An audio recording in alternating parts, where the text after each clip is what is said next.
सभी आराधकों को साध्वी श्री चैत्य शास्त्री जी का धर्म लाभ मांगलिक। नमो अरिहंताणं, नमो सिद्धाणं, नमो आयर्याणं, नमो वसायाणं, नमो लोय सब्बसाहुणं। एषो पंचनमुक्कारो सबभावप्रणाशनं, मंगलानं च सर्वेसिं परमं वै मंगलम्। अज्ञानतिमिरान्धान् ज्ञानाञ्जनशलाकया नेत्रोन्मीलितं येन तस्मै श्रीगुरवे नमः। अचिन्त्य चिन्तामणि कल्पशाखिने विशुद्ध सद्ब्रह्म समाधिशालिने दयान्वयाचितदायिने सदा नमो नमः श्री गुरुनेमि सूरय। नमो नमः श्री गुरुनेमि सूरय। नमो नमः श्री गुरुनेमि सूरय। आज का हमारा प्रवचन का टॉपिक है भोजन एक पवित्र क्रिया है। देखो, ये सृष्टि के अंदर जितने भी प्राणी हैं वो हर प्राणी भोजन के लिए भागता है, क्योंकि खाना पेट में जैसे ही भूख लगती है वो दौड़ने लगता है। तिर्यंश में भी देख लो, मनुष्य में भी देख लो, जहां भी देखो प्राणी मात्र को क्षुधा जब लगती है यानी कि भूख जब लगती है वो खाना उसको देता है। देखो, एक मनुष्य है जो विवेक है, बुद्धि है, समझदारी है, उसको भूख क्या है उसकी भी समझ है। उसका खाने का ढंग और प्राणी का खाने का ढंग दोनों में बहुत बड़ा फर्क है। प्राणी जब भोजन खाता है वो सीधा ही मुंह में लेके खा लेता है, जैसे कि केला बंदर को दिया तो पूरा केला खाएगा, हाथी को दे दिया तो वो पूरा मुंह में लूम की लूम डाल देगा। अलग अलग तरीके से खाते हैं। पंखी है तो पूरा पानी कोई ग्लास में थोड़ा नहीं लेगा, वो पूरा ग्लास भरा हुआ उसके अंदर ही 4 डुबक के पानी पिएगा। और मनुष्य है, उसका खाने का ढंग बदल है, उसके संस्कार के हिसाब से, उसके विवेक के हिसाब से, उसकी बुद्धि शक्ति के हिसाब से उसकी खाने की क्रिया बदल गई। जैसे केला है तो उसका छिलटा उतारेगा, फिर उसके 2 पीस करेगा, उसके बाद मुंह में खाएगा। अगर पानी पीना है तो ग्लास में जितना चाहिए उतना पानी लेके पानी पिएगा। ये विवेक आया कहां से? तो उसके अंदर ज्ञान शक्ति बढ़ी और उसकी भोजन करने की रीत बदल गई। लेकिन यहाँ थोड़ा सा हमें जागरूक होना है कि प्राणी भी भूख लगती है तब ही खाते हैं, क्योंकि उसको वो बेसिक नॉलेज है कि बिना भूख के खाया तो विष बन जाएगा, उसकी हेल्थ बिगड़ जाएगी। वो रात को कभी नहीं खाता है, सूर्यास्त के बाद खाने के लिए नहीं निकलता है, उसे और कुछ नहीं मालूम है, पाप पुण्य कुछ नहीं मालूम है, लेकिन वो नहीं निकलता। और ये मनुष्य देखो, जब इच्छा हुई तब वो खाने बैठ जाता है और जो मन में आया वो खाता है। भूख लगी कि नहीं लगी उससे कुछ लेना देना ही नहीं है। तो ये यहाँ विवेक चूक है। तो भोजन के लिए हर इंसान बहुत पवित्र क्रिया है, उसे समझ के खाना चाहिए। मन में आया और जो चाहा वो खाना भी नहीं। शास्त्र के अंदर 3 प्रकार के आहार बताए हैं, लोमाहार, ओजाहार और कवलाहार।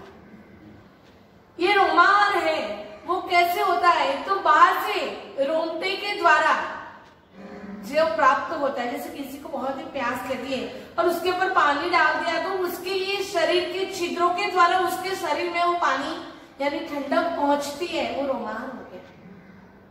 ओजाहार, जब तक मनुष्य जीवन रहता है तब तक ओजाहार यानी अंदर ही पड़ी हुई शक्तियां हैं वो ओजाहार में काम लगती है। और कवलाहार यानी एक एक कौवा जैसे खाता है वो कवलाहार है, क्योंकि मनुष्य सीधा रोटी नहीं खाता, उसका एक एक पीस करता है, उसका कवला बनाता है, उसके बाद खाता है। उसके अंदर भी मर्यादा बताई हुई है कि कितना कवलाहार करना चाहिए। तो एक टाइम के अंदर पुरुष यानी कि जेंट्स के लिए 32 कवल है और लेडीज यानी कि स्त्री के लिए 28 कवला का आहार बोला हुआ है। जैसे जैसे मर्यादा होती है उस हिसाब से खाना पीना होना चाहिए। हर संस्कृति के हिसाब से भी खाना बदलता है, लेकिन खाना खाने का लक्ष्य क्या है? महापुरुषों ने भी खाना खाया है, उसके अंदर भी 6 प्रकार के तप जो बताए हुए हैं, अनशन, उणोदरी, वृत्ति संक्षेप, रस त्याग, काय क्लेश और संलीनता, ये सब तप है जो वो भोजन की तो विधि बताई हुई है। और वही भोजन में कई महापुरुष अपने आत्मा का कल्याण कर गए। देखो ना, बाहुबली जी ने अनशन तप किया, काउसर में रह गए और काउसर में ही खाना पीना सब त्याग कर गए, सिर्फ आत्म साधना में लीन हो गए। उणोदरी तप, कुरगुड़ मुनि, उनको चावल का भोजन वो खाते थे लेकिन उसके अंदर निरस थे, उन्हें कोई ऐसा नहीं था, क्षुधा थी और खाना था, लेकिन उनके भाव आत्मकल्याण में थे कि मैं कैसा हूं कि मुझे ये खाना खाना पड़ता है। हर घटना के अंदर हम देखते हैं कि क्या भाव से भोजन किया और वो भोजन उनके दूसरे ग्रह का और उसके परिणाम पे आधार रखता है। संप्रति महाराजा का पूर्वग्रह एक भिखारी का जीव, जिससे बहुत ही भूख लगी थी, वो हर सेठ के पास खाना मांग रहा था, हर कोई उसके दुत्कार रहा था और उसकी दृष्टि पड़ी कि एक गुरुदेव जो खाना यानी कि गोचरी बहरने जा रहे और सब उनको भाव से बुला रहे हैं कि आओ आओ और प्यार से और अहो भाव से उनको बहरा रहे हैं। तो वो गुरुदेव के पास गए और बोला कि मुझे भी दीक्षा चाहिए, खाना चाहिए और दीक्षा चाहिए, क्योंकि उनका लक्ष्य तो खाने का ही था। गुरुदेव ज्ञानी थे, दीर्घ दृष्टि थे, उन्होंने दीक्षा दी। दीक्षा के बाद उनको भोजन दिया। इतने दिनों से भूखा था वो भिखारी, इतने दिनों से पेट भर के उसने खाना खिलाया और जैसे ही खाना खिलाया उसको मन में हुआ कि क्या बात है, क्या परमात्मा का शासन है। उनके उसको और कुछ नहीं था, लेकिन जो भाव से खाना दिया था अंदर के परिणाम बदल गए। अंदर से एक ही है कि प्रभु के शासन की अनुमोदना करने लगा। रात को बहुत पेट में दुखने लगा, इतनी पीड़ा हो गई पेट की।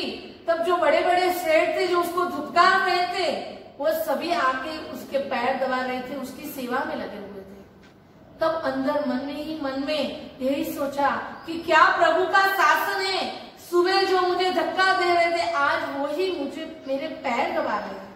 परमात्मा की शासन की अद्भुत लीला है, क्योंकि जो आहार था वो गोचरी थी और शुभ भाव से दिया गया था, नुत्तन मुनि को दिया गया आहार था और उन्होंने जो खाया उसके परिणाम में शासन की अनुमोदना हो गई और उसका क्या आया फलस्वरूप, उनका दूसरा भोज जो था ना वो संप्रति महाराजा का जीव हुआ, जो जिन शासन की जबरदस्त प्रभाव न किए। तो ऐसे महापुरुष कैसे बने? तो भोजन की ही क्रिया थी, लेकिन भोजन की क्रिया के पीछे लक्ष्य बहुत ही क्लियर था। आप लोग सब भी भोजन कर रहे हो, मुझे लगता है कि दिन के 12 घंटे आप लोग भाग रहे हो, लेकिन एक टंक भोजन अच्छी तरह से कर रहे हो कि नहीं?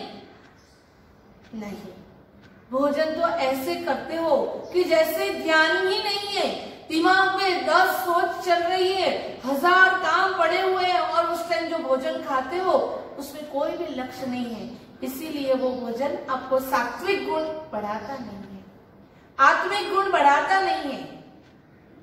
अभी जैसे आप लोगों के घरों में जब शादी का माहौल होता है या कोई फंक्शन आता है, तब कितनी सारे खाने रखे जाते हैं। खाना कितना है? 4 रोटी, दाल, चावल, सब्जी, एक मिठाई, फरसान, उससे कितना खाना खाना है?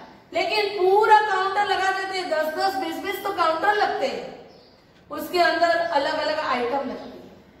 अभी ऐसे देखो तो 10-15 मिनट में आपका खाना हो सकता है। दाल, चावल, रोटी, सब्जी खाने में टाइम कितना लगता है, लेकिन हर काउंटर पे नजर जाती है कि नहीं भाई मैं कुछ खाए बिना रहने जाऊं।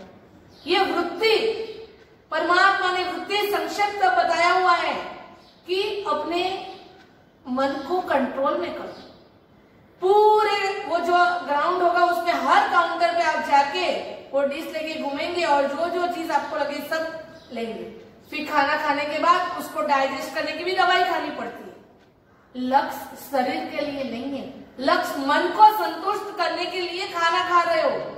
पेट भर गया है लेकिन खाना खा रहे हो, ये बहुत मंगलकारी क्रिया है। पवित्र क्रिया है, उसका महत्व समझो। जब खाना खा रहे हो तब देखो कि उसके भाव क्या आएंगे। ऐसा खाना खाएंगे तो उसका परिणाम क्या होगा। देखो स्वास्थ्य तो बिगड़ेगा ही बिगड़ेगा, लेकिन साथ में आपके परिणाम भी बिगड़ जाएंगे। खाना जब भी खाओ बहुत शांत चित्त से खाओ, और जो खाना बना रहे हैं उन लोगों का भी भाव बहुत ही सात्विक चाहिए, क्योंकि जो भाव से खाना बनाते हो वही भाव खाना खाने वाले सबको आता है। पहले तो घर की गृहिणियां सब खुद खाना बनाती थी, अब क्या हो गया है, अब रसोई आ गई है या बाहर से रेडी खाना मंगवाते हो। जो रेडी खाना बनाते हैं उन लोगों के भाव क्या होते कि ये खाना बनाने के साथ मुझे ज्यादा पैसे मिले, और जो रसोईया बनाते हैं उसको भी यही भाव होता है कि मेरी जो ड्यूटी है उतना खत्म हो जाए। बस वही खाना, ये भाव से बना हुआ खाना जब घर के लोग खाते हैं तो यही परिणाम आता है, ड्यूटी और पैसे, उससे आगे नहीं जाता है। जो गुण बढ़ने चाहिए वो गुण नहीं बढ़ते। तो खाना भी जो पवित्र क्रिया बताई है, भोजन करना एक पवित्र क्रिया है, तो उसको समझना चाहिए। हमारे शास्त्र के अंदर रात्रि भोजन का त्याग बताया, उसको नरक का द्वार बोला हुआ है। प्राणी मात्र समझता है कि रात को नहीं खाना है, लेकिन जिन शासन में रहे हुए श्रावक और श्राविका वो नहीं समझ रहे कि रात्रि भोजन महापाप है, उसको छोड़ना चाहिए। एक घूंट जब रात को पानी के पीते हो बिना पचकान के, एक एक कवला जब रात को खाते हो तो वो पानी खून के बराबर है, और वो कवला वो मांस के बराबर होता है, इतना पाप है। लेकिन यहाँ ध्यान कहाँ है आत्मा का। यहाँ तो जो चल रहा है समाज में वो ही करने वाले हैं। इतने सारे संग, उसमें पूरा परिवार चौबियार करने वाला हो, ऐसा कौन सा घर है। ढूंढने से भी वहां मुश्किल से मिलता है, क्योंकि परमात्मा की आज्ञा कहाँ तक रही, जहाँ हमारे मन को अच्छा लगता है वहां ही। अगर भोजन पवित्र क्रिया नहीं होती तो हर तपस्या के पीछे व्यासना का बहुत महत्व है कि उसको संभल के देना है। सिद्धि तब करते हैं तो एक एक बारी में खाना जब देते हैं, व्यासना कराते हैं तो बहुत ध्यान रखते हैं कि उनका स्वास्थ्य अच्छा रहे, जिससे तपोवृद्धि हो, तब में अच्छी तरह से साता पूर्वक कर पाए। तो ये इतना समझ के करना है। लेकिन अगर वृत्ति मन को पुष्ट करने की है तो ये मन कभी नहीं भरेगा। कितने साल गए, खाना देते गए, लेकिन कभी पेट नहीं भरा। ये ऐसी टंकी है। लेकिन समझना है मुझे मेरे स्वास्थ्य को चलाना है, मुझे ये शरीर मिला है, वो साधन का उपयोग आत्म कल्याण के लिए करना है, तो ही आप कुछ कर पाएंगे। तो वो भोजन कैसे आगे उसके पवित्र भोजन करना है वो ध्यान रखे। जब से वो जन्म और मरण की प्रक्रिया में लगा हुआ है, तब से 4 संज्ञा के अधीन हो गया है, आहार, भय, मैथुन और परिग्रह। आज हम आहार संज्ञा, इसके जो हम बंधन में है, तो उससे मुक्त होने के लिए उस प्रकार का भोजन करा जाए, उस प्रकार का आहार ग्रहण करा जाए, उसके ऊपर चिंतन करेंगे। सबसे पहले देखा जाए तो सभी योनि के जीव आहार ग्रहण करते हैं, और मनुष्य जो आहार ग्रहण करता है उसमें भी अलग अलग धर्म, अलग अलग दर्शन के लोग जैसे जैसे आहार करते हैं, सबके अंदर भोजन ग्रहण करने की विधि बताई हुई है। उसमें हम जैन धर्म की बात करें तो जैन धर्म में नवकासी का पचकान लिया जाता है। क्यों लिया जाता है? एकाशना, बियाशना, आम्बील आदि सभी पचकानों का इसीलिए महत्व है कि वो जो भोजन करते हैं उसकी इफेक्ट अपने आत्मा पे होती है, अपने व्यवहार पे होती है, अपने विचारों पे होती है, अपने संस्कार पे होती है। जैसा अन्न वैसा मन। इसीलिए तो जीव को हमेशा आहार ग्रहण करने के वक्त ध्यान में रखना है कि वो खाने के लिए जी रहा है कि जीने के लिए खा रहा है।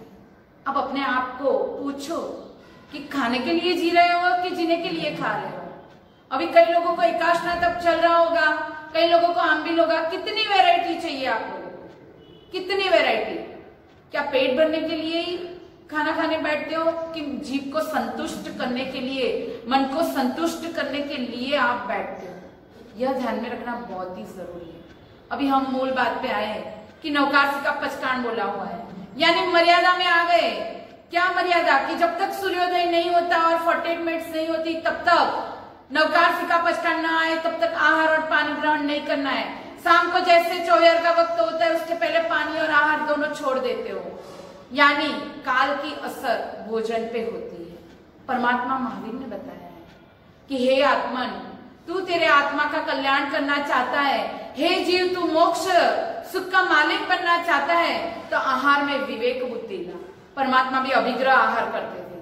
चंदन बाला के लिए उन्होंने अभिग्रह ऐसे लिया था, और वो अभिग्रह कितने टाइम के बाद हुआ था? 6 महीने तक, 6 महीने में कुछ दिन बाकी थे और यह अभिग्रह पूर्ण हुआ था। उन्होंने किसी को बोला नहीं था कि मेरा यह अभिग्रह है, अपने आप को कुदरत के हवाले कर दिया, अपने आत्मा के हवाले कर दिया।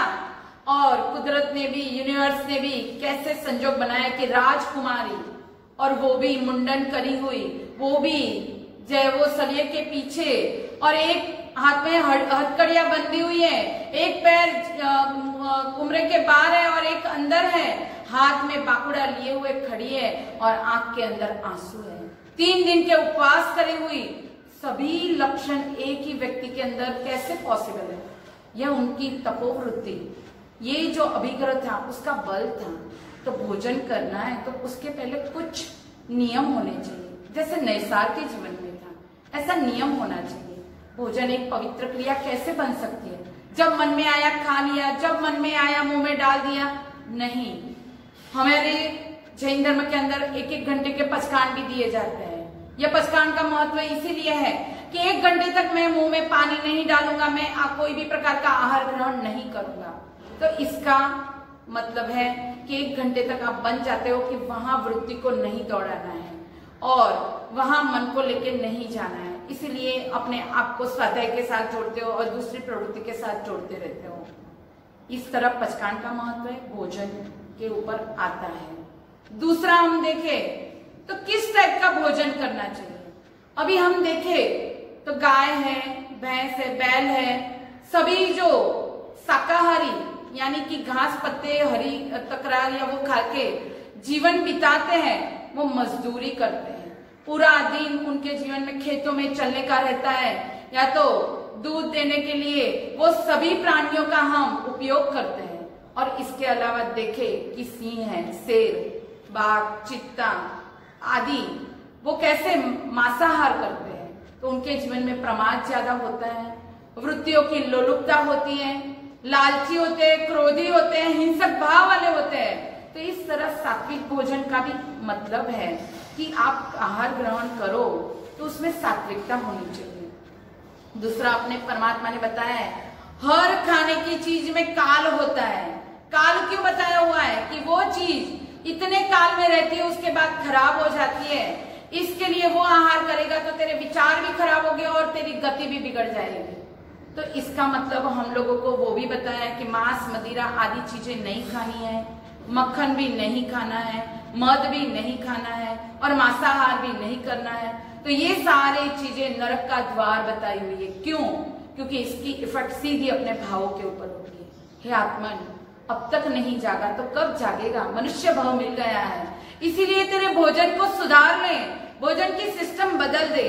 अभी तो हर रोज के भोजन करने से पहले परमात्मा को प्रार्थना करनी है, हे परमात्मा मैं ये भोजन ग्रहण करूं, इससे मेरा आत्मा का कल्याण होए, मेरे शरीर में तपोवृद्धि यानी मेरे मन में तपोवृद्धि आए, मेरे आत्मा का जो कर्म का बंधन है वो टूटे, ऐसी मुझे सद्बुद्धि प्राप्त हो। ऐसी प्रेयर करनी है। हर जीव के लिए मैं मैत्री भाव में आ जाऊं, हर जीवों के लिए मैं हमेशा हृदय के कोमल भावों से मैं जाऊं, ऐसा मुझे ये भोजन से मेरे विचारों में शुद्धि आए, ऐसी कृपा करना, ऐसी प्रार्थना करके भोजन करना है। पर आप तो जब भोजन करने बैठते हो, जल्दी दे दो मुझे लेट हो रहा है, जल्दी दे दो मुझे लेट हो रहा है। अरे लेट लेट लेट करते तेरा भव भ्रमण इतना बढ़ गया है कि उसमें तू लेट पड़ गया है। हे आत्मन जाग जा। हमारे धर्म में बताई हुई वृत्तियां हैं कि तमस वृत्ति, रजस वृत्ति, सात्विक वृत्ति और तात्विक वृत्ति, ये चारों वृत्तियां हमारे भोजन के आधारित हैं। तू अगर मांसाहार करता है, अभक्ष्य भोजन करता है, अभक्ष्य चीजें खाता है, परमात्मा की आज्ञा के विरुद्ध जो जो चीजें खाता है, उससे तेरा तमस यानी अंधकार, तमस यानी क्रोधित भाव, अज्ञान भाव वो बढ़ेगा और इससे तेरी नरक और तिर्यंच की गति के द्वार खुल जाएंगे। तो रजस, अभी तमस भाव से मुक्त होने के लिए अभक्ष्य चीजों का त्याग करना है। दूसरे नंबर में आता है रजस भाव। रजस भाव में क्या होता है?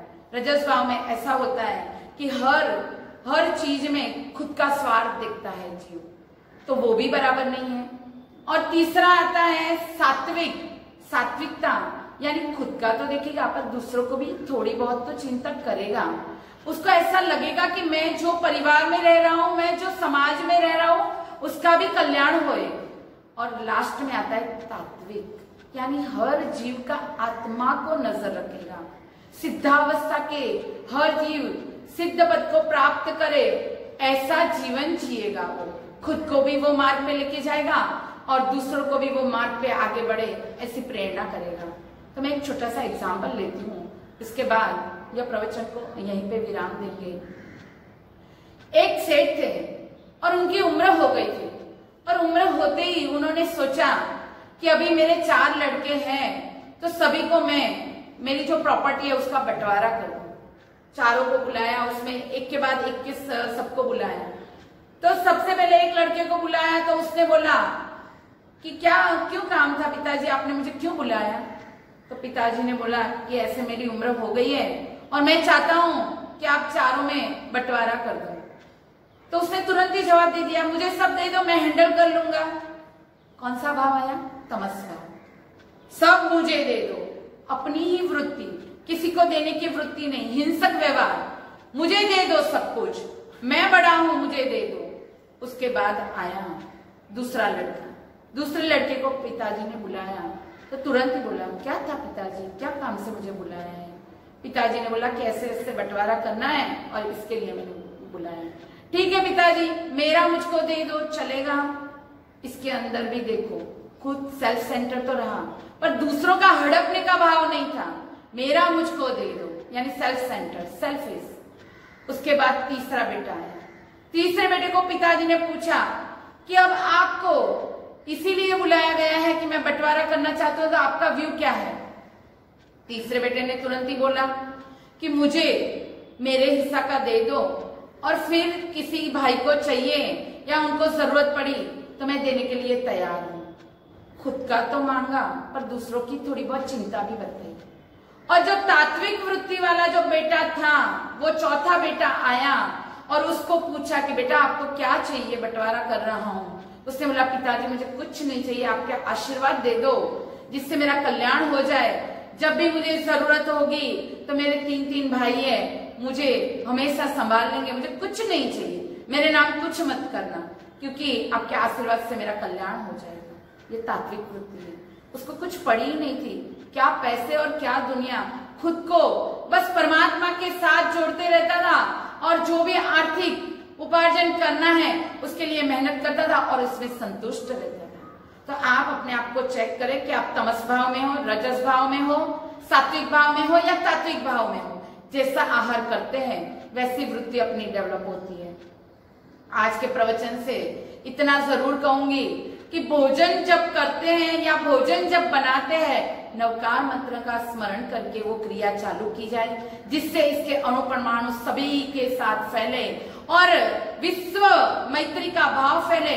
ऐसा करना बहुत ही जरूरी है। अगर आप बिना सोचे समझे खाना खाते हैं, रात्रि भोजन करते हैं, होटलों में जाते हैं, अभक्ष्य खाना खाते हैं, व्यसन से आसक्त रहते हैं, तो एक बात जरूर याद रखना, नरक और तिर्यंच गति के वो जो कर्म बांध रहे हो उसके लिए रेडी हो जाना। अभी एसी में सोते हो ना, फिर गाड़ी के नीचे सोना पड़ेगा।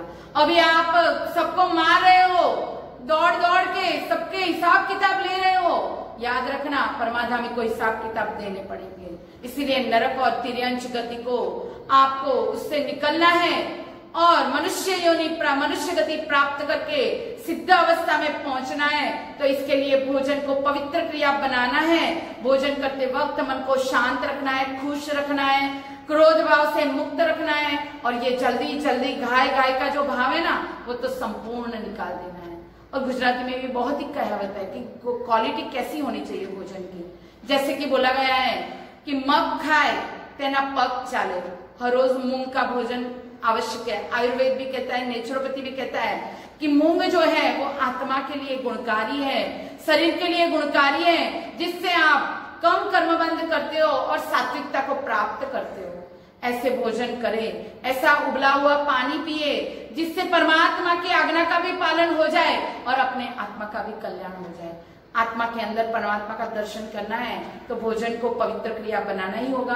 तो 1-1 घंटे के पचकान भी ले सकते हो, नौकासी से आप उपवास तक के पचकान ले सकते हो। इसके अलावा संलीनता, काय कलेश, वृत्ति संक्षेप, पुनोदरी आदि व्रतों के द्वारा भी अपने आत्मा को मोक्ष सुख का भोक्ता बना सकते हो। तो आज के प्रवचन से यह इसके ऊपर चिंतन और मनन करेंगे। यही शुभ मंगल भावना।